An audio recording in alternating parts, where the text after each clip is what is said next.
ជំរាបសួរប្រិមិត្ត Facebook ជាទីមេត្រីថ្ងៃនេះខ្ញុំបាទសូណារ៉ូមានកិត្តិយសសូមបង្ហាញមុខជាថ្មីម្ដងទៀតនៅក្នុងកម្មវិធី Talk Show ប្រចាំសប្តាហ៍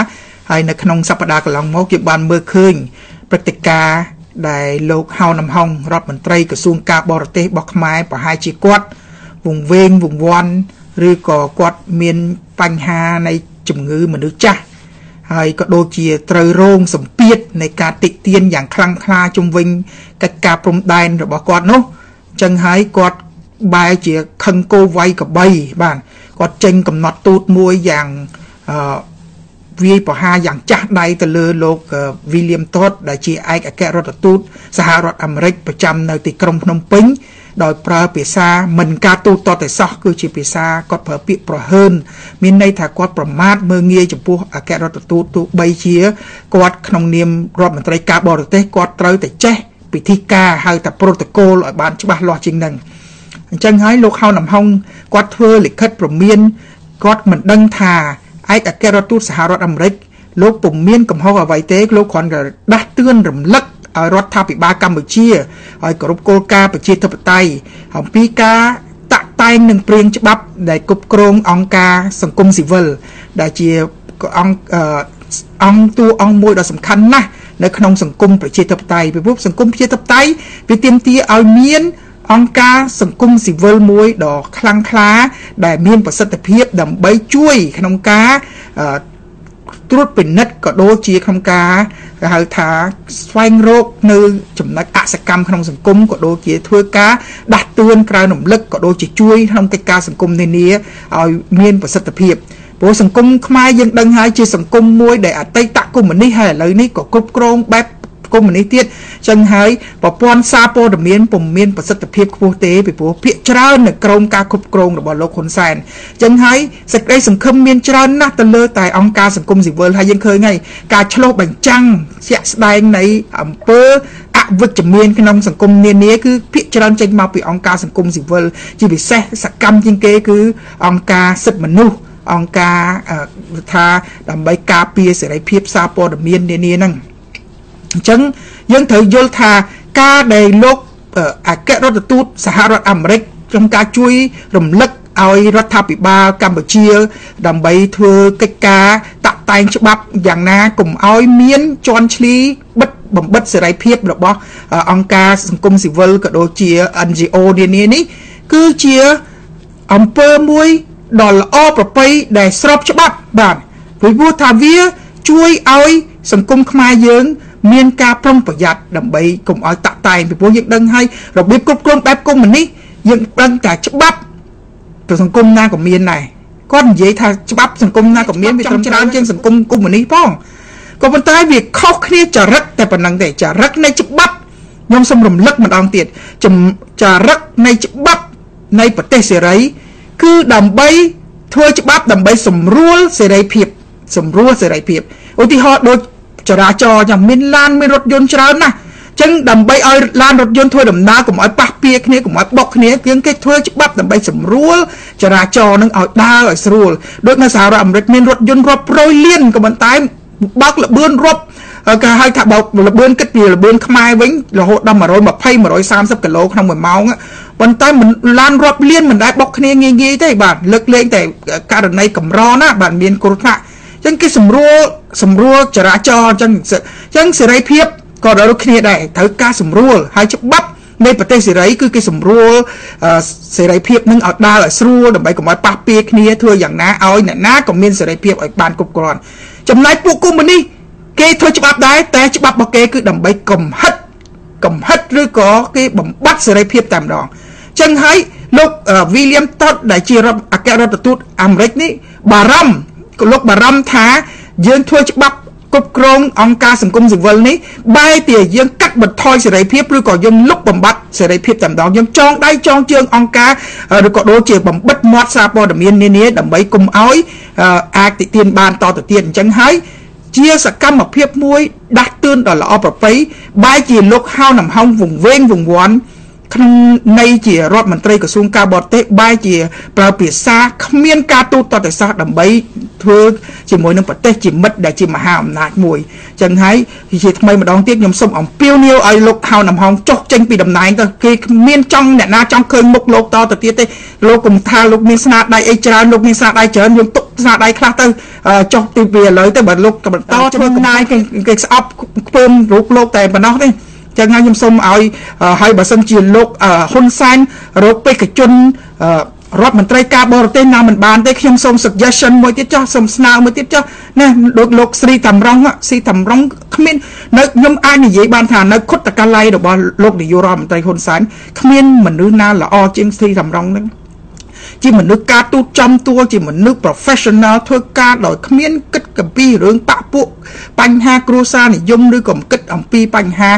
ប្រយោជន៍បុគ្គលលេខធ្វើការទាំងអស់ដើម្បីប្រទេសជាតិហើយជួយលោកហ៊ុនសែនក្នុងកិច្ចការការបរទេសនឹងច្រើនណាស់ឥឡូវអាចគាត់ទៅជំនួសលោកហៅដំហុងក៏បានដែរបើសិនជារកបេក្ខជនណាមិនបានហើយនៅមានបណ្ឌិតចាំវិជាមានបណ្ឌិតកៅកំហួនមានលោកអុចបរិទ្ធអីច្រើនណាស់អញ្ចឹងសូមមកមកបានហើយក៏គេមិនចង់ឃើញមុខលោកហៅដំហុងបន្តកាន់កិច្ចការក្រសួងការបរទេសដែលនាំឲ្យប្រទេសខ្មែរយើងអាប់អោនកិត្តិយសតទៅទៀតទេអានេះជាយោបល់របស់ខ្ញុំទី1តែសូមព្រមានកុំដាក់វិវបរោះ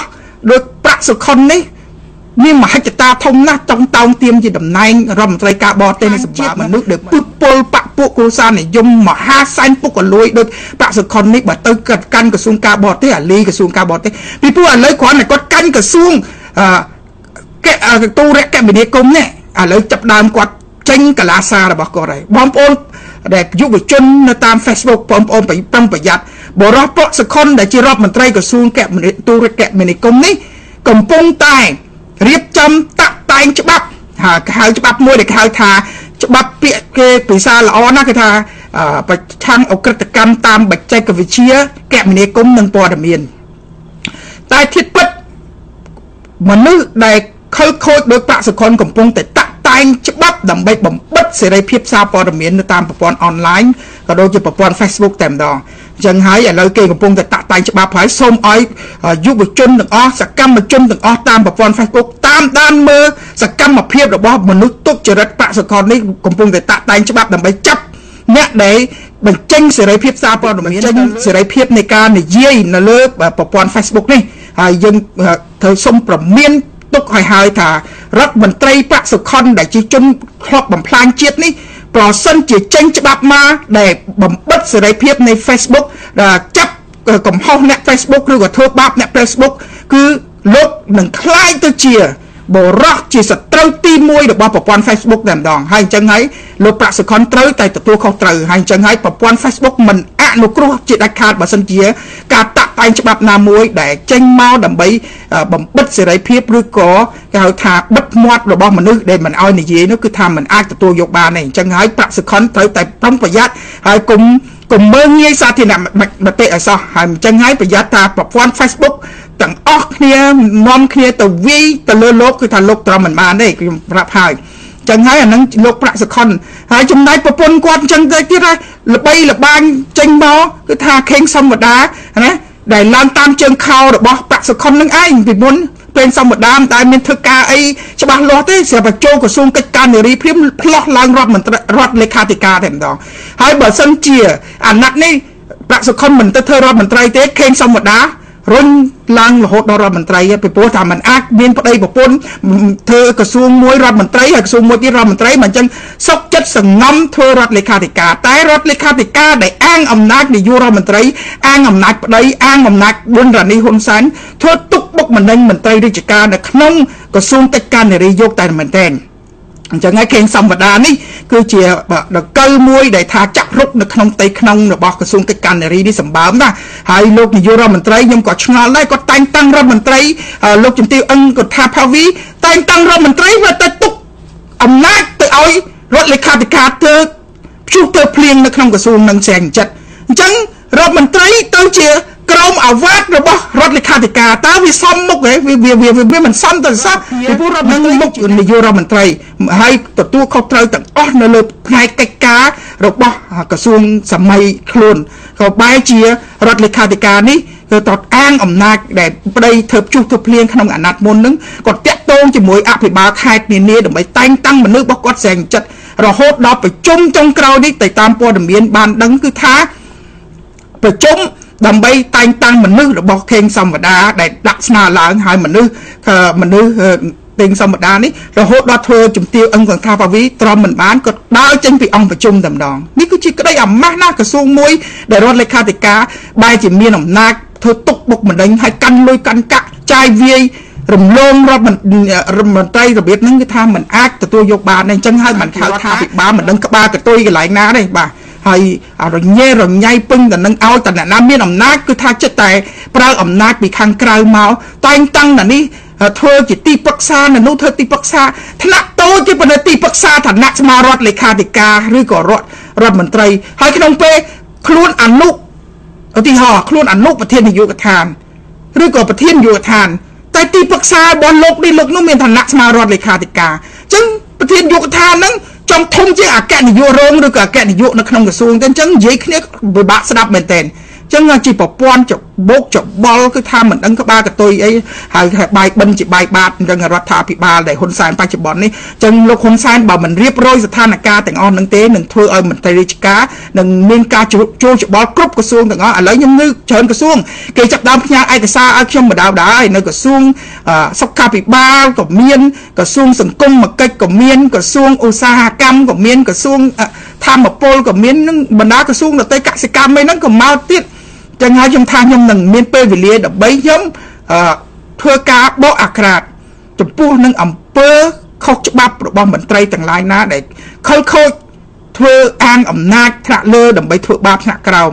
ក៏ដូចនៅក្រសួងកិច្ចការនារីអញ្ចឹងគឺថាអនុប្រធានមន្ត្រីនានាឥឡូវយើងដឹងហើយក្រសួងកិច្ចការនារីប្រធានមន្ត្រីខ្លាយទៅជាអភិបាលរងគ្រប់ខេត្តទាំងអស់អញ្ចឹងហើយគេត្រូវតែងតាំងប្រធានមន្ត្រីថ្មីក្នុងការតែងតាំងប្រធានមន្ត្រីថ្មីនេះគឺបកពួកខេងសំវតាហើយមានអ្នកខ្លះបកពួកនោះគឺអ្នកលេងបៀទៅកាស៊ីណូក៏គេមើលឃើញក្នុងប្រវត្តិរូបអ្នកខ្លះទិញឈ្មោះគេដើម្បីចូលទៅធ្វើការក៏ឲ្យតែបកពួកក៏បានឡើងទៅធ្វើសំណើឡើងទៅអញ្ចឹងហើយវាអត់មានគេហៅថាឋានានុក្រមក៏មិនមានរបៀបរៀបរយសម្រាប់ធ្នាប់នៅតាមអង្គភាពនានាទេធ្វើឲ្យមន្ត្រីរាជការដែលមានគេហៅថាសមត្ថភាពមានគេហៅថាគុណតម្លៃគុណសម្បត្តិក៏ដូចជាមានស្នាដៃក្នុងធ្វើការក៏ដូចជាមានពេលវេលាបម្រើការងារយ៉ាងយូរ20-30 ឆ្នាំហើយនោះបែរជាមិនបានឡើងទៅជាមនុស្សដែលលុតក្រាបឬក៏ស៊ីសង្វាក់ខ្សែបពពួករោសានិយមជាមួយនឹងខេងសំវតាជាដើមអញ្ចឹងហើយនៅក្រសួងដទៃទៀតឧទាហរណ៍ដូចក្រសួងសង្គមកិច្ចនេះឥឡូវក៏ល្បីល្បាញណាស់ហើយនៅមានក្រសួងបពពួករោសានិយមខ្ញុំនឹងនិយាយនៅពេលក្រោយព្រោះក៏មិនសូវមានពេលតែអញ្ចឹងហើយខ្ញុំសូមឲ្យអង្គថាបាវីសំលឹកទឹកចិត្តឲ្យគាត់ត្រូវហ៊ានចេញមុខតទល់ជាមួយនឹងបុគ្គលខុសច្បាប់ពីព្រោះគាត់ជារដ្ឋមន្ត្រីគាត់ទទួលខុសត្រូវផ្ទាល់ជាមួយនាយករដ្ឋមន្ត្រីគាត់ហើយលោកជំទាវម៉ាន់សំអនដែលមើលពីលើក្រសួងកិច្ចការនារីនេះសូមលោកជំទាវម៉ាន់សំអនត្រូវតែមានការធ្វើការបកគលសិទ្ធិបកគលអំណាចឲ្យរដ្ឋមន្ត្រីធ្វើការត្រឹមត្រូវមិនមែនឲ្យរដ្ឋលេខាធិការអុកលុកក្រសួងស្រាំងអំពើចិត្តអញ្ចឹងបានទេអញ្ចឹងហើយនេះគឺជាចំណុចដែលខ្ញុំសូមលើកឡើងនាពេលថ្ងៃនេះហើយចំណុចចុងក្រោយដែលខ្ញុំសង្កលើកឡើងហ្នឹងគឺខ្ញុំមានសេចក្តីរន្ធត់ដោយយុវជនដ៏ស្នាមគឺប្អូនហេងសំណាងដែលជាស្ថាបនិកនៃចលនាអារ៉ែងនឹងឯងជាមួយនឹងលោកអាឡិចហ្នឹងឥឡូវនេះត្រូវគោលថ្នាក់ចរាចរណ៍ហើយខ្ញុំមិនដឹងថាគោលថ្នាក់ចរាចរណ៍នេះដោយចៃដន្យឬក៏ដោយអំពើអីមួយខ្ញុំក៏មិនទាន់បានដឹងដែរគាត់ថាប្អូនមានរបួសហើយអញ្ចឹងហើយត្រូវការវះកាត់ហើយមានបងប្អូនខ្មែរនៅសហរដ្ឋអាមេរិកក៏បានផ្ញើថវិកាតាមរយៈខ្ញុំដើម្បីផ្ញើទៅជូនដល់ប្អូនហើយយើងនឹងចាត់ចែងឲ្យជូនទៅដល់ដៃប្អូនគឺលោកស្រីជួបថាបាទលោកស្រីជួបថាចំនួន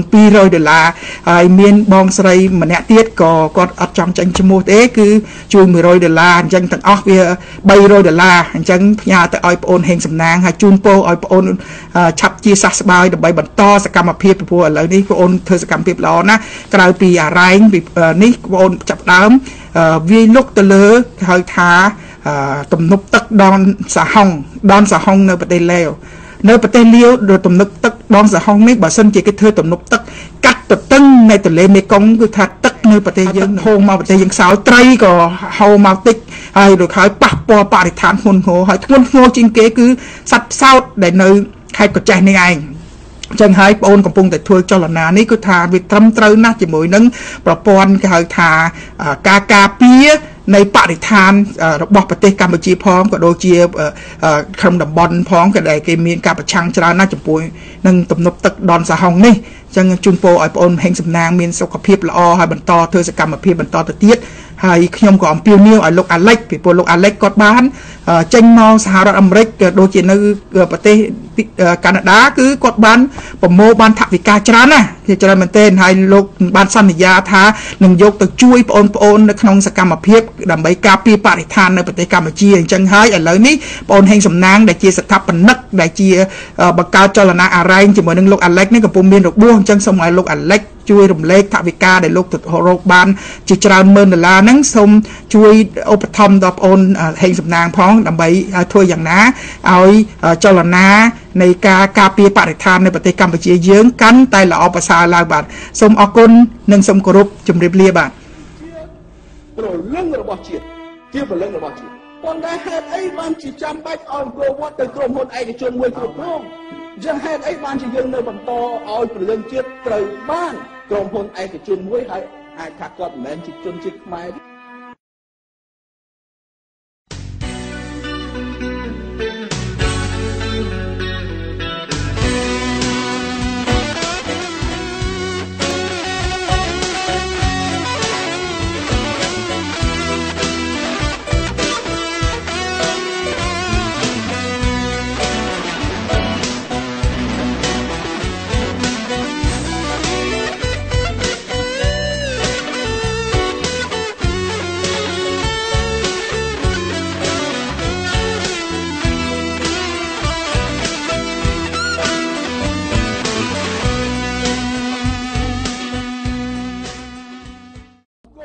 គឺជា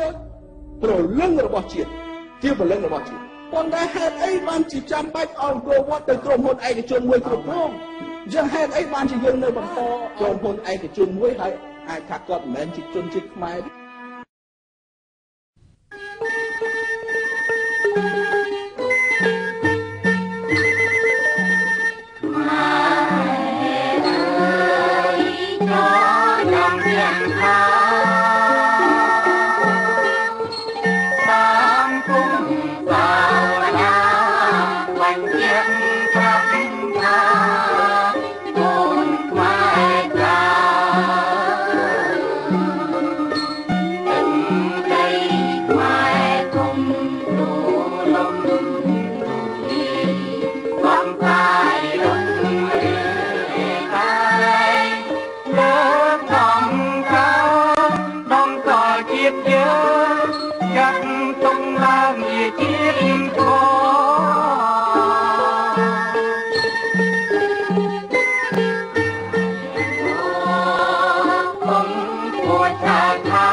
Hãy subscribe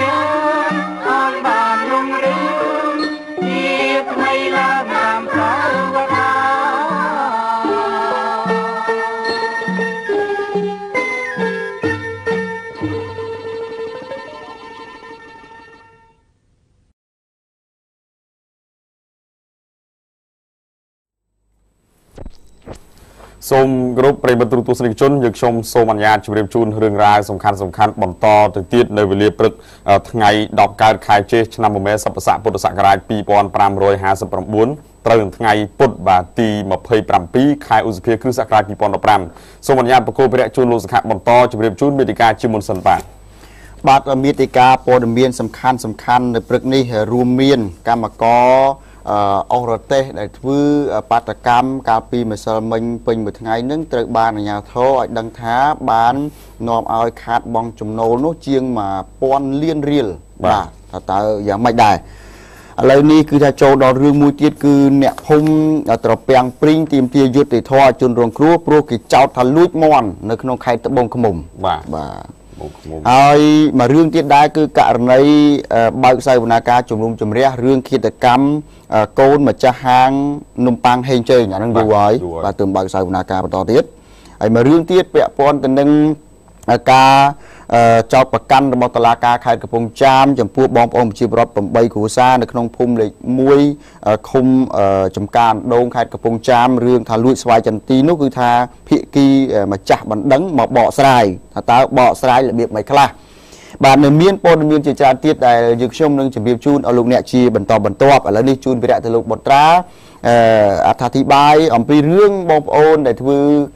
បាតកម្មបាត់ផ្លូវកាលពីម្សិលមិញនៅប៉ោយប៉ែតហ្នឹងថានាំឲ្យខាតបង់ចំណូលរដ្ឋចំណូលពន្ធគយហ្នឹងណាជាង1000លានរៀលបាទសូមអញ្ជើញបាទអរគុណលោកសង្ឃទូទស្សនិកជនជាទីគោរពរាប់អានមន្ត្រីគយនិងរដ្ឋកោខេត្តបន្ទាយមានជ័យលោកបានលើកឡើងថាអាជីវករនិងកម្មករអូរ៉ូទេសដែលបានធ្វើបាតកម្មក្នុងមួយថ្ងៃនោះគឺបានធ្វើឲ្យបាត់បង់ចំណូលជាង1000លានរៀលបាទពីព្រោះតែកាលពីថ្ងៃទី25កន្លងទៅនោះរកបានត្រឹមតែ500លានរៀលប៉ុណ្ណោះដែលក្នុងមួយថ្ងៃគឺអាចរកចំណូលបានពី1500ទៅ2000លានរៀលនៅច្រកអន្តរជាតិប៉ោយប៉ែតបាទហើយតាមការបញ្ជាក់បន្ថែមពីលោកថោងបាទសុខំភូដែលជាប្រធានសាខាគយនឹងរដ្ឋកោខេត្តបន្ទាយមានជ័យលោកបានថ្លែងបែបនេះនៅក្នុងកិច្ចប្រជុំរកដំណោះស្រាយបន្ទាន់មួយកាលពីវេលាព្រឹកថ្ងៃទី26ខែឧសភាម្សិលមិញនៅសាលប្រជុំសាលាខេត្តបន្ទាយមានជ័យហើយលោកបានបន្តថាក្រមបាតកោបានធ្វើឲ្យខូចខាតរថយន្តរបស់មន្ត្រីគយចំនួន7គ្រឿងបាទហើយក្នុងនោះគឺបាក់របងទ្វារខាងមុខស្នាក់ការដែរហើយក៏ប៉ុស្តិ៍យាមខូចខាតមួយចំនួនបែកកញ្ចក់និងបង្អួចជាច្រើនផ្ទាំងស្លាកគេហៅថាស្នាក់ការគយរដ្ឋកោក៏បែកបាក់រងការខូចខាតពីដុំថ្មយ៉ាងច្រើនរាប់រយគ្រាប់នោះដែរបាទហើយលោកបានលើកឡើងបន្តទៀតថាការនាំគ្នាធ្វើបាតកម្មតវ៉ារហូតដល់ប្រើអំពើហិង្សានេះគឺជារឿងដដែលទេដើម្បីសុំ3ចំណុចទី1នេះគឺសុំឲ្យមន្ត្រីគយនិងរដ្ឋកោមិនឲ្យធ្វើការត្រួតពិនិត្យនិងរើទំនិញចេញពីប្រទេសនោះទេបាទក៏ស្នើសុំបែបហ្នឹងទី1ទី2គឺសុំឲ្យមន្ត្រីគយនិងរដ្ឋកោស្នាក់ការប៉ោយប៉ែតចាប់ពី30កេសមិនចាំបាច់បង់ពន្ធហើយមួយថ្ងៃដឹក2ជើង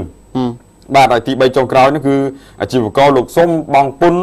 ចាប់ពីជាង30កេសឡើងទៅ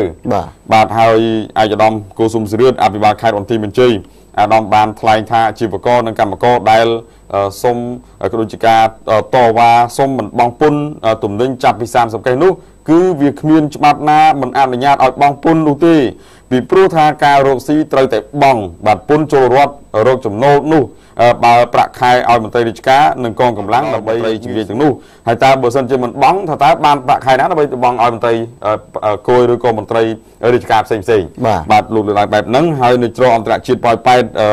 អ្នកអូរ៉ូទេសដែលដឹកទំនិញចេញចូលមាន900គ្រឿងបាទដែលក្នុងមួយរទេះគឺដឹកបាន30កេសមិនបានបង់ពន្ធក្នុងមួយថ្ងៃសូមដឹក2ដងស្មើនឹងប្រមាណជា54000កេសបាទអូច្រើនដែរធ្វើឲ្យបាត់ចំណូលថវិកាជាតិធំធេងមែនទែនហ្មង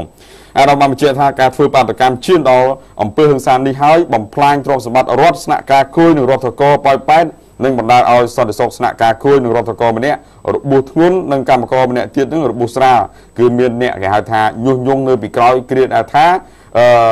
កម្មករមួយរូបនឹងត្រូវស្លាប់នៅក្នុងមន្ទីរពេទ្យបាទនឹងហេតុហ្នឹងការលើកឡើងដូចជាការប្រជុំមួយថ្ងៃម្សិលមិញបន្ទាប់ពីមានការផ្ទុះអំពើហិង្សានៅក្នុងមុខស្នាក់ការគយរដ្ឋកោក្រុងប៉ោយប៉ែតបាទអរគុណឥឡូវទុកឲ្យសមត្ថកិច្ច ថ្នាក់លើថ្នាក់ក្រោមដោះស្រាយជូនដល់បងប្អូនដែលជាកម្មករអុសរទេសថ្លឹងថ្លែងអំពីផលប្រយោជន៍របស់បងប្អូនជាកម្មករអុសរទេសផលប្រយោជន៍ចំណូលចូលគយផលប្រយោជន៍ចំពោះអ្នកដែលជាឈ្មួញដែលជួលបងប្អូនកម្មការីអុសរទេសវិញបាទនឹងយើងថ្លឹងថ្លែងដល់គ្នាតើមួយណាសំប្រកបជាងឥឡូវនេះចូលរឿងមួយទៀតគឺយុវជនម្នាក់យកស្នេហាមកបោកប្រាស់យកប្រាក់គេឥឡូវនេះជាប់អន្ទាក់សមត្ថកិច្ចហើយនៅពេលដែលនារីគេប្តឹងបាទតាមសេចក្តីរាយការណ៍បានដឹងថាអំឡុងខែមីនានិងខែមេសាឆ្នាំ2015ឈ្មោះអឿសំណាងហៅស្នាបានទូរស័ព្ទច្រឡំលេខមកនារីរងគ្រោះអាយុ26ឆ្នាំជាអាជីវករអ្នកទិញលក់ជ្រូកមានទីលំនៅភូមិចំការតាម៉ៅឃុំស្រែថ្មីស្រុកលៀបអ៊ីបាទនាងគឺថាខ្ញុំមិនបង្ហាញឈ្មោះទេក្រោយមកពួកគេបានស្គាល់គ្នាហើយក៏ឈានទៅដល់ទំនាក់ទំនងស្នេហាគឺធ្វើឲ្យនារីរងគ្រោះលងស្នេហ៍ឈានដល់ការជឿទុកចិត្តសុខចិត្តផ្ដល់ប្រាក់ចំនួន8លើកតាមរយៈលើក8លានដែរព្រោះតែយុវជនខាងលើនេះបានអះអាងថាខ្លួនគេជាថៅកែម្ចាស់ចំការដំឡូងមីនៅខេត្តបៃលិនហើយខាងមុខនេះពេលប្រមូលផលបានគឺថាជាង$30,000តែពេលនេះខ្វះលុយទិញជីដាក់ចំការមិនក៏ជឿគេមេតាមទូរស័ព្ទសោះបងហើយសមត្ថកិច្ចបានដឹងថាក្រោយពីបានផ្ដល់ប្រាក់ឲ្យជនសង្ស័យខាងលើជាបន្តរួចមកហើយចុងក្រោយយុវជនខាងលើបានប្រាប់ថានៅខ្វះចំនួន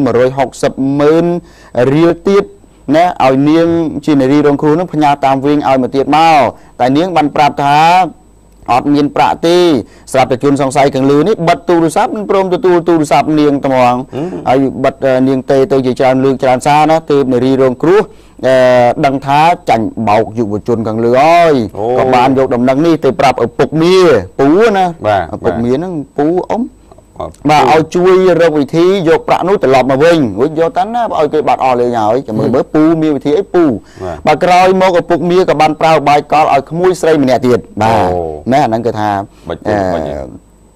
ធ្វើជាទូរស័ព្ទច្រឡំលេខទៅយុវជនខាងលើនេះម្ដងវិញបាទហើយបាននិយាយថារូបនាងនៅខេត្តកំពង់ឆ្នាំងទើបលក់ម៉ូតូថ្មីសរុបមានទឹកប្រាក់ជាង$3,000ចង់ទៅរស់នៅខេត្តបៃលិនប្រាក់ប៉ុណ្ណឹងអាចឲ្យពួកយើងរស់នៅជាមួយគ្នាសាងគ្រួសារមួយបោកប្រុសនេះវិញពេលនោះយុវជនរូបនេះធ្លាប់តែបោកគេបានស្មានថាបានចំណេញទៀតហើយក៏បញ្ញាប់បញ្ញាល់ឡើងរថយន្តមកជួបគូស្នេហ៍ថ្មីនឹងថាបានទាំងប្រាក់បានទាំងខ្លួនតែមិននឹកស្មានថាជាប់អន្ទាក់សបាទរៀបចំស៊ីស្រេចរួចហើយហ្នឹងគឺគឹប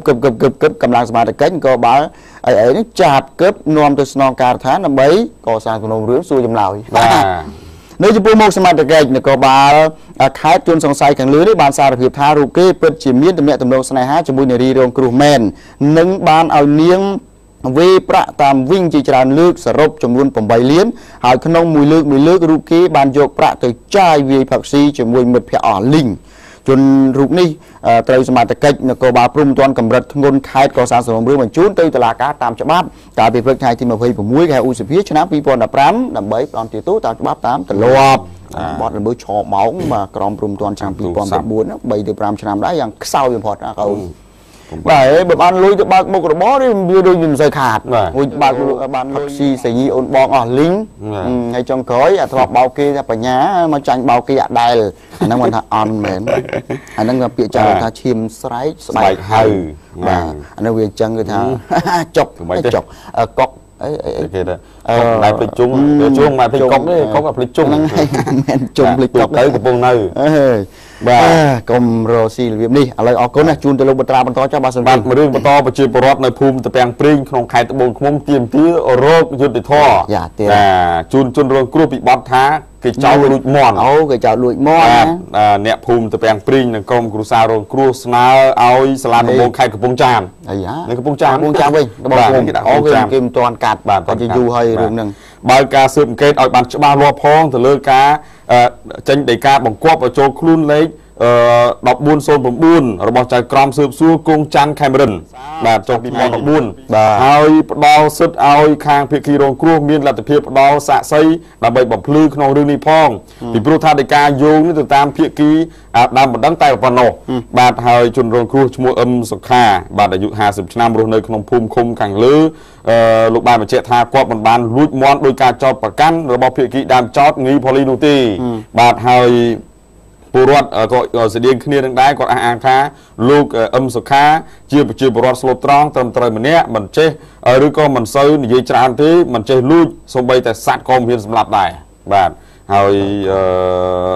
ប្រជាពលរដ្ឋបានបន្តទៀតថាលោកងីផូលីដាក់កម្មករយាមចំការកៅស៊ូហើយថែមទាំងមានចិញ្ចឹមមាន់ជុលទៀតផងរឿងបាត់មាន់ជុលជារឿងរបស់កម្មកររបស់គាត់ទេមានលក់ទាំងពងមាន់មេមាន់មាន់ឈ្មោលមាន់យីឲ្យទៅមនុស្សចំនួន7នាក់រួមមានមិនបាច់រឿងរងច្រើនណាបាទហើយគាត់កាត់យកមាន់ចំនួន2ក្បាលថ្លៃជំពាក់សាច់គោដែលកម្មករលោកងីផូលីនឹងទិញមិនឲ្យលុយគេហើយនគរបាលប៉ុស្តិ៍តាំងព្រីងបានបញ្ជាក់ថាបន្ទាប់ពីបានស៊ើបអង្កេតមកគឺខាងសមត្ថកិច្ចសន្និដ្ឋានថាឈ្មោះអឹមសុខានឹងគឺមិនបានលួចមាន់ដូចការកត់ប្រកាន់នោះទេសមត្ថកិច្ចណាសមត្ថកិច្ចលួចឡើងចឹងពីព្រោះថាឃើញកន្លងមកជនរងគ្រោះនេះមានអត្តចរិតស្លូតបូតមិនធ្វើខុសឬក៏មិនដែលឃើញពិរុទ្ធណាមួយទេដើម្បីឲ្យសមត្ថកិច្ចនឹងចាប់ខ្លួនដោយបងប្អូនជាពលរដ្ឋលោកលើកឡើងថាសូម្បីតែមាន់មួយក្បាលមិនហ៊ានសម្លាប់ផងមានអាកផងអញ្ចឹងទេលោកមុំសបុនដែលជាមេឃុំតាពាំងព្រីងក៏អះអាងថាគាត់ក៏មិនដឹងរឿងនេះដែរហើយក៏ជឿជាក់ថាលោកខាងលើនឹងមិនបានលួចមាន់ដោយការចោទប្រកាន់របស់គេនោះទេ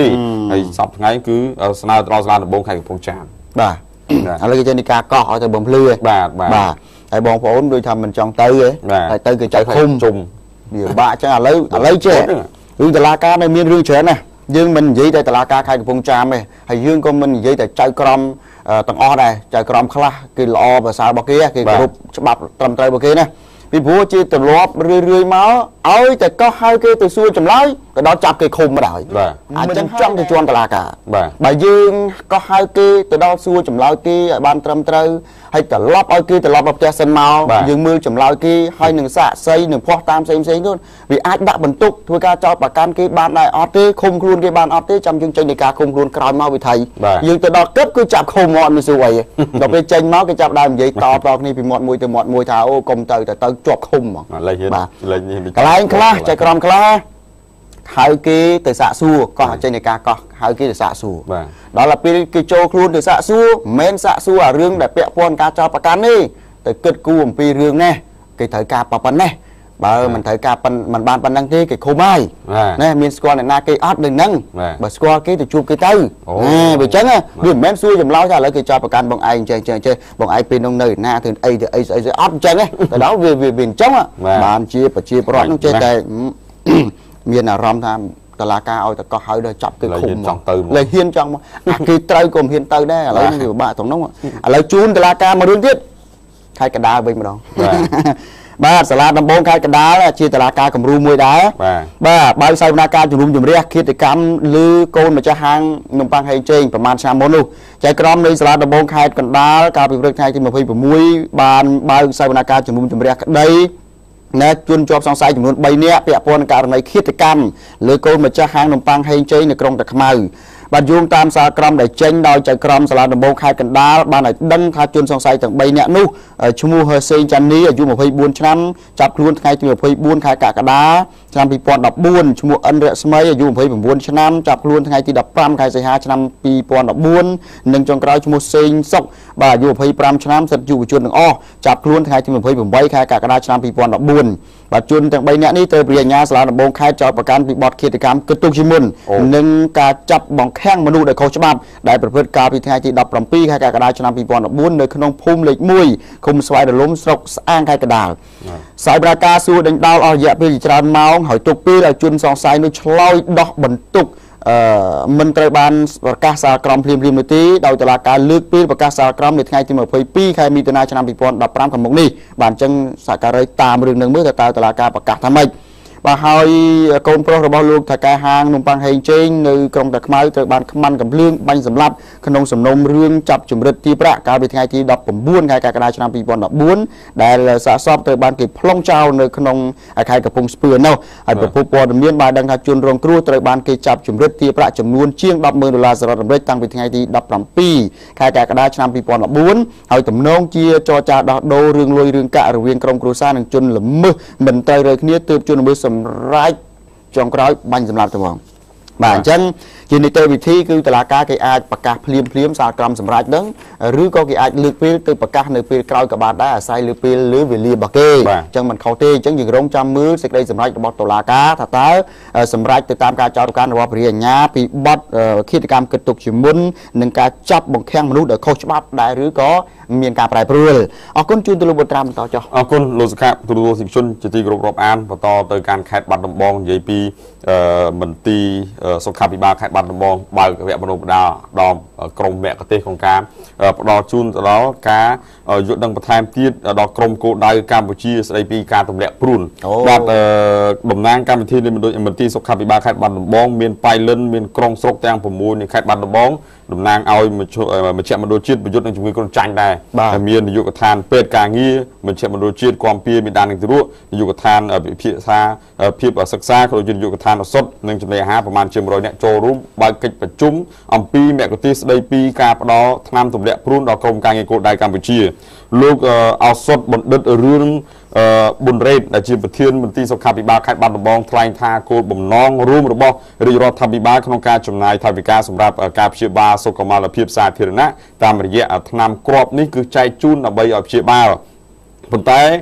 ការឲ្យថ្នាំពេទ្យនេះគឺមិនមែនឲ្យព្យាបាលទេគឺដើម្បីឲ្យបង្ការទេហើយលោកបានបន្តទៀតថាសិក្ខាសាលានេះគឺចង់ឲ្យតំណាងដែលចូលរួមទាំងអស់ទទួលបានការណែនាំហើយដើម្បីផ្សព្វផ្សាយនិងចែកថ្នាំព្រួនដល់កុមារនៅតាមសាលាឲ្យបានគ្រប់គ្នាក្នុងមួយឆ្នាំ2ដងបាទចាប់ពីកុមារត្រៀមចូលសាលារៀនអាយុពី12ខែទៅ45ខែហើយកុមារសិក្សានុសិស្សដូចជាសាលាអាយុពី6ឆ្នាំដល់14ឆ្នាំគឺដូចជាផ្ដោតទៅលើស្ត្រីដែលក្នុងវ័យបន្តពូជ15ទៅ49ឆ្នាំស្ត្រីមានផ្ទៃពោះចាប់ពីត្រីមាសទី2និងស្ត្រីក្រោយពេលសម្រាលលោកបានបន្តថាការផ្ដល់សេវាថ្នាំដល់ក្រុមគោលដៅនៅតាមសាលារៀនសាធារណៈនិងឯកជនក្រសួងអប់រំសេវាតាមរោងចក្រសហគ្រាសក្រសួងការងារតាមរយៈសេវាពិគ្រោះជំងឺក្រៅគ្រប់សេវាពិនិត្យសុខភាពសាធារណៈគឺ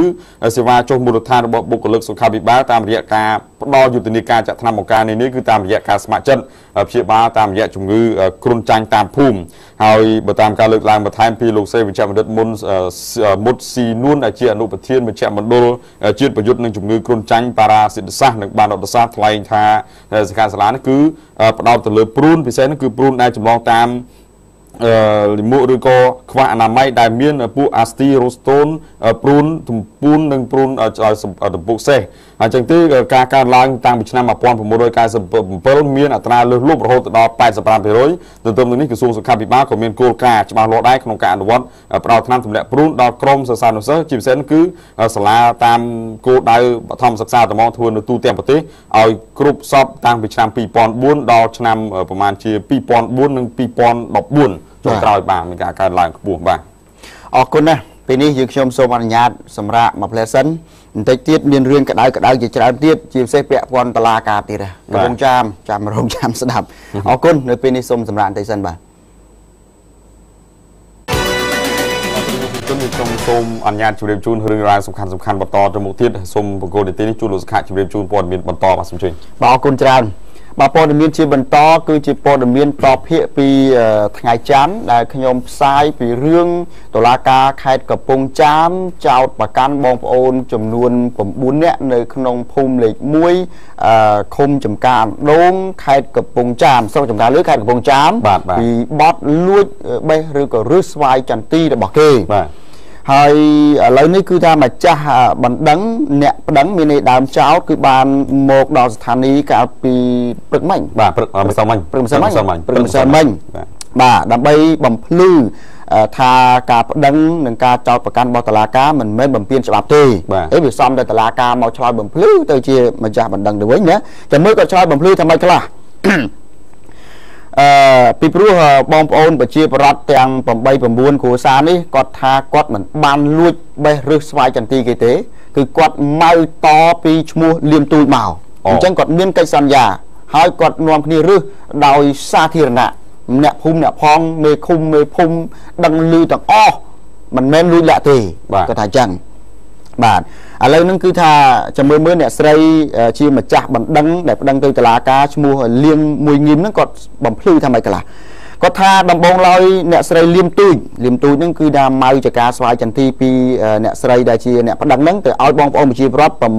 9គ្រួសារទៀតបន្តគ្នាតទៅទៀតណាបានមកម៉ៅឬគ្រាប់ស្វាយចន្ទីនៅក្នុងចំការរបស់គាត់គឺគាត់នឹងឈ្មោះលៀងមួយងៀមហ្នឹងមួយកន្លែងស្ថិតនៅក្នុងតំបន់សហគ្រាសឃុំចំការដងស្រុកចំការលឺខេត្តកំពង់ចាមដោយព្រមព្រៀងគ្នាក្នុងតម្លៃ$93,000សហរដ្ឋអាមេរិកហើយពេលនោះអ្នកស្រីលៀមទូចហ្នឹងបានធ្វើលិខិតសន្យាកក់ប្រាក់ចំនួន$46,500សហរដ្ឋអាមេរិកសិនប៉ុន្តែកក់តែលើបបោមាត់ទេគឺមានន័យកក់ខ្យល់ឲ្យលុយសុទ្ធមិនបានឲ្យទេគាត់ថាអញ្ចឹងបងប្អូនខាងអ្នកភូមិ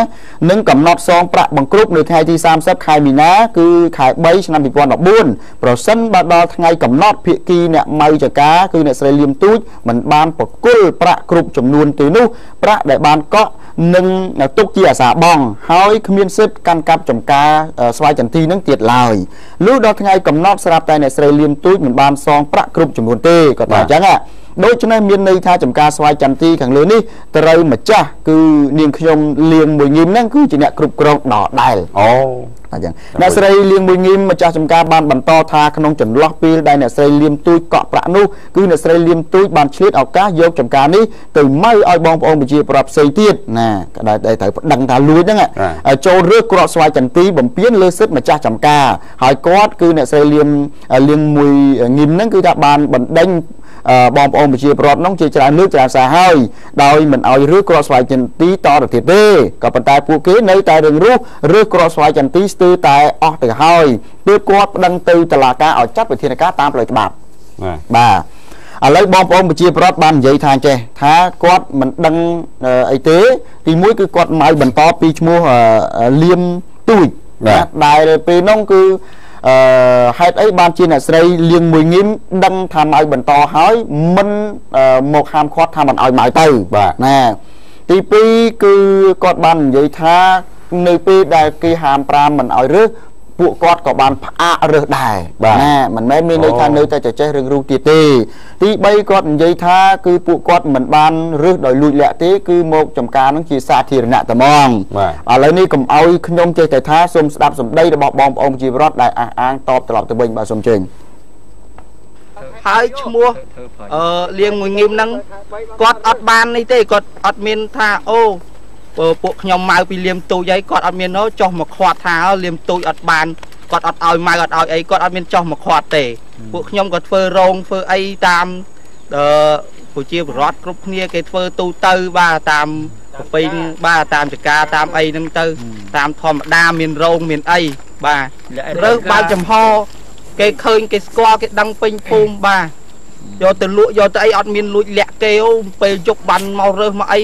រើសទាំងថ្ងៃបាទខ្ញុំអត់បានលួចទេខ្ញុំជួលពីយាយទីនិងយាយទូចខ្ញុំឲ្យលុយទៅគាត់អស់ហើយខ្ញុំអត់មានលួចអីទេពួកខ្ញុំមិនមែនទៅម៉ៅពីយាយងៀមនោះទេខ្ញុំម៉ៅពីពីងទីហើយនឹងលៀមទូចចាខ្ញុំបកគលលុយឲ្យគាត់គ្រប់អស់ហើយគេចុះមកខាត់អត់ឲ្យពួកខ្ញុំរើសពេលគេខាត់ហ្នឹងក៏ពួកខ្ញុំមកបានរើសទៀតដែរទុកចោលហើយពួកខ្ញុំខាតថ្ងៃនៅជពាក់គេ2000តថ្ងៃមិនតសងគេអស់ហើយស្វាយចន្ទីហ្នឹងបងប្អូន7 8នាក់ហ្នឹងបានម៉ៅពីឈ្មោះលៀមទូចនិងពីងទីមិនម៉ៅពីឈ្មោះលៀងមួយងៀមហ្នឹងទេតែបានបកគលលុយទៅអស់ហើយទៅឲ្យពីងទីនិងលៀមទូចអស់ហើយបាទដល់លៀងមួយងៀមហ្នឹងមកចោតថាលូចន្ទីគាត់អត់ឲ្យរើសក្នុងចុះកន្លងទៅអាជ្ញាធរភូមិឃុំអីលោកជួយរួមចំណែកមកបងប្អូនខ្លះដែរជួយទាំងអស់ប៉ុន្តែលៀងមួយងៀមនៅកំពៀនរហូតជួយខ្លះមើលមីជួយដូចថាមិនមែនជាចោលជួយធ្វើកណ្ដាប់ស្នាមបច្ចៈអស់ហើយចាមានជួយអន្តរាគមន៍ថាកុំឲ្យចាស់ទេណាអន្តរាគមន៍ឲ្យប៉ាន់គាត់នៅតែពៀនអញ្ចឹងនិយាយទៅគាត់ថាគាត់អាងលុយគាត់និយាយអញ្ចឹង អាងលុយគាត់អាងលុយ គាត់ថាស្រុកមកឈ្នះខេត្តគាត់និយាយចឹង គាត់ថាច្បាយស្រុកមិនជួយបានមិនធំជាងតុលាការ មិនធំជាងតុលាការទេចាមែនចា គាត់និយាយឲ្យ យើងចាបងយើងចាយើងចា ចឹងទៀតមែន ចាគាត់ថាចាំមើលច្បាយស្រុកហ្នឹងដោះលែងព្រំចនានឹងបានអត់ បាទស្ដាយដែលអ្នកស្រីលៀងមួយងឹមមកដល់ស្ថានីយ៍ប៉ុន្តែមិនបានជួបខ្ញុំជាអ្នកអត្ថាធិប្បាយដោយផ្ទាល់ពីព្រោះមានរឿងច្រើនដែលខ្ញុំត្រូវសួរគាត់បាទបើជួបសហការីផ្សេងអាហ្នឹងគឺថាលោកដកស្រង់ការបកស្រាយរបស់អ្នកស្រីមកប៉ុណ្ណាទៅក៏ផ្សាយប៉ុណ្ណឹងដែលពាក់ព័ន្ធខ្ញុំផ្សាយដែរអ្វីដែលបកស្រាយមិនពាក់ព័ន្ធទៅនឹងខ្ញុំផ្សាយក៏ខ្ញុំមិនផ្សាយដែរព្រោះនាំខាតព្រោះនៅក្នុងតុលាការក៏អញ្ចឹងដែរបើសំណួរឬក៏ការឆ្លើយដែលមិនពាក់ព័ន្ធសំណុំរឿងក៏គេមិនអនុញ្ញាតឲ្យយើងនិយាយដែរអញ្ចឹងខ្ញុំយករូបមន្តតុលាការខុសផ្សេងគោលដៅចង់បានឥឡូវរឿងដែលសំខាន់វាមានតំណាក់តំណងរវាងអ្នកស្រីលៀងមួយងឹមនិងអ្នកស្រីលៀមទូចដែលម៉ៅជាមួយគ្នាហើយអ្នកស្រីលៀមទូចយកមកម៉ៅបន្តជូនដល់បងប្អូនប្រជាពលរដ្ឋថែមទៀតអញ្ចឹងពាក់ព័ន្ធទៅនឹងរឿងផ្ដាល់លុយផ្ដាល់កាក់សងលុយសងកាក់ហ្នឹងគ្រប់ចំនួនឬមិនគ្រប់ចំនួនខាងភាគីអ្នកស្រីលៀមមួយងឹមបាននិយាយថាអ្នកស្រីលៀមទូចគឺបកគលលុយមិនគ្រប់ចំនួនទេបាទប៉ុន្តែខាងភាគីអ្នកស្រីលៀមទូចនេះគាត់បានប្រាប់ថាគាត់បានបកគលលុយសងលុយគ្រប់ចំនួនអស់ហើយអត់មានចម្រាក់វគ្គវិនអីទេបាទហើយមានឯកសារក៏ប៉ុន្តែខាងអ្នកស្រីលៀមទូចនេះបាននិយាយថាឯកសារហ្នឹងត្រូវអ្នកស្រីលៀងមួយងឹមទាត់ចោលមិនទទួលស្គាល់នេះបកាយប័ត្រដែលខ្ញុំទទួលបានគឺថាអ្នកស្រីលៀងមួយងឹមគាត់មិនទទួលស្គាល់គាត់ថាអញ្ចឹងណាហ្នឹងគាត់ថាអញ្ចឹងឯកសារហ្នឹងឯកសាររបស់ខាងលៀមទូចដែលថាគាត់សងអស់ហើយគាត់សងអស់ហើយប៉ុន្តែវិក័យប័ត្រឯកសារហ្នឹងខាងភាគីអ្នកស្រីលៀងមួយងឹមមិនទទួលស្គាល់អញ្ចឹងទោះបីយ៉ាងណាក៏ដោយវាជារឿងរដ្ឋប្រវេណីខ្ញុំបានជួបជាមួយនឹងមេធាវីម្នាក់គាត់បានវែកញែកប្រាប់ថានេះគឺជារឿងកិច្ចសន្យាវាអត់ចូលទៅដល់រឿងព្រមត្តនករណីឆបោកករណីអីទេរំលោភទំនុកចិត្តអីទេគឺករណីដែលមិនទាន់បំពេញកាតព្វកិច្ចបើសិនជាមិនទាន់បានសងមែនអញ្ចឹងដល់ស្រ័យគ្នាពីរឿងរដ្ឋប្រវេណីរឿងកិច្ចសន្យាទិញលក់ឬក៏កិច្ចសន្យាជួលអីចឹងទៅដែរណែបើចឹងបាទហើយចំពោះបងប្អូន8 9នាក់ដែលត្រូវតុលាការចោទប្រកាន់នោះគឺថាវាពិបាកដែរពីព្រោះគេមានកិច្ចសន្យាជួលបន្តគ្នាអញ្ចឹងគឺថាឲ្យរុញទៅរឿងព្រមត្តនដូចជាពិបាកមើលវាឆ្ងាយគាត់ថាអញ្ចឹងមេធាវីគាត់ថាអញ្ចឹងណា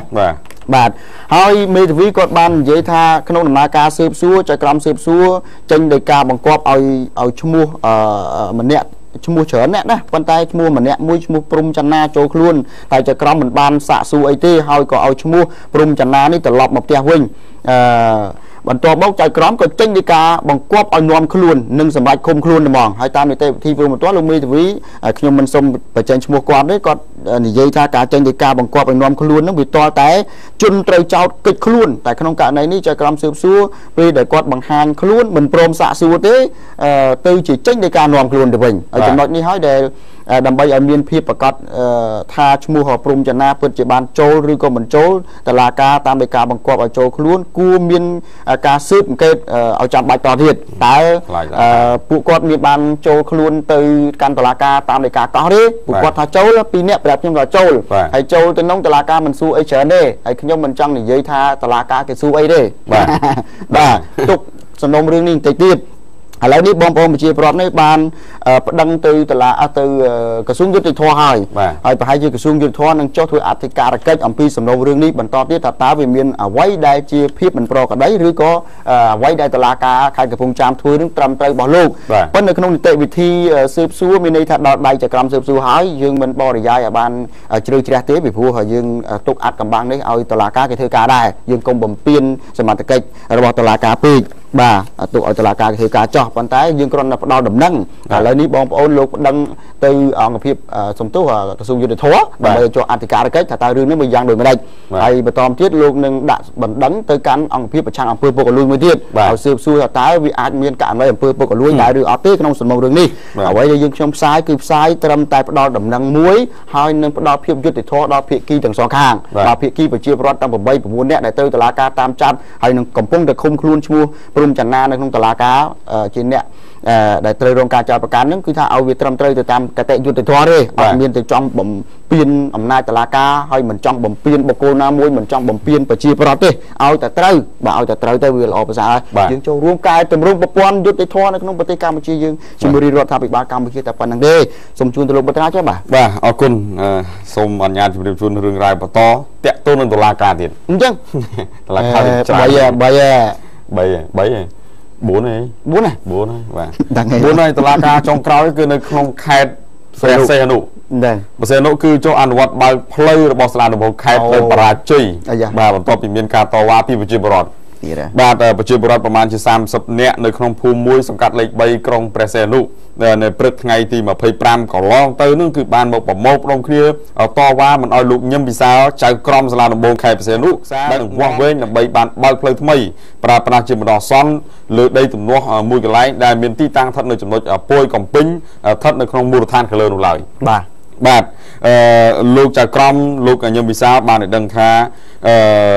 នៅលើដីសាធារណៈរបស់រដ្ឋបានឲ្យដឹងថាការចុះមកសិក្សាដើម្បីបើកផ្លូវនៃឱកាសនេះគឺធ្វើឡើងទៅតាមពាក្យបណ្ដឹងរបស់លោកកែវគឹមនិងលោកឈុនសារ៉ាត់ឈុនធីរ៉ាត់ដែលអះអាងថាពួកគេបានទិញដីស្ថិតនៅចំណុចពួយកំពេញក្នុងទីតាំងផ្សេងពីគ្នាស្ថិតនៅក្នុងភូមិលេខ1សង្កាត់ខាងលើដែលជាប្រភេទដីមិនទាន់ជាលក្ខណៈមានប្លង់ប្រព័ន្ធត្រឹមត្រូវឡើយទេហើយបានប្តឹងទៅសាលាដំបងខេត្តព្រះសីហនុដោយចោទប្រកាន់ថាលោកស្រីខួនស៊ីវលោកតាន់យ័នលោកលីវុធីថាបាននាំគ្នាបិទផ្លូវចេញចូលទៅដីរបស់គាត់ដែលនៅខាងក្រោយព្រោះឲ្យគាត់នឹងមិនអាចចេញចូលតាមផ្លូវនឹងបានបាទហើយលោកកែវគឹមនិងលោកឈុនធីរ៉ាត់លោកបានតបត្រឡប់មកវិញថាគាត់ធ្លាប់បានដើរចេញចូលទៅលើដីរបស់គាត់កាត់តាមដីលោកស្រីខុនឈីវជាច្រើនឆ្នាំមកហើយតែទៅពេលថ្មីនេះស្រាប់តែលោកស្រីខាងលើរួមនឹងកូនរបស់គាត់បាននាំគ្នាធ្វើរបងរាយខ្សែលុះបន្លាស្អិតផ្លូវមិនឲ្យរូបគាត់ដេញចេញចូលទៅដីរបស់គាត់បានទៀតដូចមុនឡើយបាទអត់មានផ្លូវដែរបានចឹងទៅលោកតាន់យ័ននិងលោកលីវុធីជាម្ចាស់ដីនៅខាងមុខលោកបានតបត្រឡប់មកវិញថាដីរបស់គាត់បានគ្រប់គ្រងតាំងពីឆ្នាំ80មកម្លេះហើយពីមុនមានផ្លូវដើរដោយថ្មើរជើងកាត់តាមដីរបស់គាត់ពិតប្រាកដមែននេះគាត់ទទួលស្គាល់ប៉ុន្តែដោយសារថាជាទម្លាប់មិនល្អប្រសើរខ្លាចមានយើងមើលអត់ឃើញឬក៏ហេតុភេទណាថ្ងៃមួយអត់សមស្របអញ្ចឹងណាក៏មានផលវិបាកសម្រាប់គាត់ជាម្ចាស់ដីនៅថ្ងៃក្រោយលោកក៏សម្រេចចិត្តបិទផ្លូវនេះតែម្ដងមិនឲ្យដើរទៅទៀតបាទអញ្ចឹងណាបាទអញ្ចឹងទេខាងពលរដ្ឋម្ខាងទៀតខាងបងប្រមាណគ្រួសារប្រមាណ 2-3 នាក់ភាសាទៀតហ្នឹងគាត់ថាស្នើឲ្យតុលាការចុះមកបើកផ្លូវហ្នឹងខាងភាគីម្ខាងទៀតគាត់ថាបើកមិនផ្លូវគាត់មានតាំងពី80ហើយគាត់បើកឲ្យឲ្យដើរតាមរយៈពេលសិនហ្នឹងដល់ពេលគាត់គិតថាវាដូចជាមិនសមស្របផ្លូវហ្នឹងដូចជាទលាយពេកខ្លាចមានហានិភ័យថ្ងៃក្រោយក៏សម្រេចបិទទៅបាទអញ្ចឹងទុកឲ្យខាងសាលាដំបងលោកចាត់ការបន្តទៅថាតើយ៉ាងម៉េចខ្លះអនុវត្តយ៉ាងម៉េចខ្លះឥឡូវព័ត៌មានសច្រើនណាស់ខ្ញុំមិនអធិប្បាយទេនឹងវាពាក់ព័ន្ធនឹងសេវាភាពអីក៏មកអស់មកឥឡូវនេះទៅស្វែងរៀនបន្តិចបាទបងប្អូនគឺថាបងប្អូនដែលរងគ្រោះដោយសារតែរថយន្តក្រុងដឹកទំនិញមកបុកទូរិស្តរបស់កម្មករប្រមាណជាង30នាក់ហើយដែលធ្វើឲ្យស្លាប់ចំនួន18នាក់របួស21នាក់នោះកាលពីម្សិលមិញនេះគឺបានទទួលគេហៅថាប្រាក់វិភាគរបស់ហៅថាបេឡាជាតិរបបសន្តិសុខសង្គមនៃរាជរដ្ឋាភិបាលកម្ពុជាដែលក្នុងនោះលោកអុកសំវិទ្យាដែលជានាយកបេឡាជាតិនៃរបបសន្តិសុខសង្គមរបស់រដ្ឋាភិបាលបាននាំយកថវិកាចំនួន4លានរៀលក្នុងម្នាក់នៃសពម្នាក់ហើយសពទាំងអស់នោះចំនួន19សពហើយ18គឺដោយសាររឿងគ្រោះថ្នាក់ចរាចរណ៍កាលពីថ្ងៃមុនហ្នឹងហើយសពមួយទៀតគឺគ្រោះថ្នាក់ចរាចរណ៍ដែរប៉ុន្តែករណីផ្សេងគ្នាអញ្ចឹងទៅ19សពសរុបហ្នឹងហើយមួយសពគឺ4លានរៀលសម្រាប់ការធ្វើសហុយបូជាសពកន្លងមកហ្នឹងហើយក្រៅពីនេះគឺបើតាមការបញ្ជាក់របស់លោកអុកសំវិទ្យាបានឲ្យដឹងថានឹងមានការឧបត្ថម្ភចំពោះប្តីឬប្រពន្ធដែលនៅរស់ បាទហើយទៅមានសម្បត្តិអភិវិភាដែរឧបត្ថម្ភទៀតបាទហើយចំពោះការឧបត្ថម្ភនេះរហូតដល់ប្តីឬប្រពន្ធដែលនៅរស់ហ្នឹងគឺថារៀបការថ្មីគេលេខឧបត្ថម្ភហើយចំពោះកូនវិញគឺបេឡាជាតិរបស់រដ្ឋាភិបាលនឹងឧបត្ថម្ភរហូតដល់កូនហ្នឹងអាយុ18ឆ្នាំបើសិនជាកូនហ្នឹងមិនរៀនសូត្រទេក៏ប៉ុន្តែបើសិនជាកូននឹងរៀនសូត្រគឺឧបត្ថម្ភរហូតដល់ទៅអាយុ21ឆ្នាំមានន័យថារហូតដល់ចប់មហាវិទ្យាល័យព្រោះគេគិតអញ្ចឹងណាអាយុ21ឆ្នាំអាចចប់មហាវិទ្យាល័យហើយបន្តមកទៀតបើសិនជាក្នុងបន្ទុកនឹងមានម្ដាយឬក៏ចាស់ជរាគឺបេឡាជាតិរបស់រដ្ឋាភិបាលនឹងឧបត្ថម្ភបន្តទៅទៀតបាទបន្តទៅទៀតឪពុកដែលចាស់ឬក៏ចាស់ជរាដែលនៅក្នុងបន្ទុកហ្នឹងបាទហើយចំពោះការដែលបងប្អូនពិការភាពឬក៏របួសស្នាមយ៉ាងម៉េចយ៉ាងម៉ានោះនឹងគុណគូឬក៏បូកលេខអត្តឧបត្ថម្ភនៅពេលក្រោយហើយចំពោះអ្នកដែលថែទាំអ្នករបួសអ្នកស្នាមអ្នកជំងឺនៅក្នុងមន្ទីរពេទ្យបច្ចុប្បន្នក៏ត្រូវទទួលបានការឧបត្ថម្ភពីបេឡាជាតិដែរយ៉ាងហើយក៏បាន 50% នៃប្រាក់ខែរបស់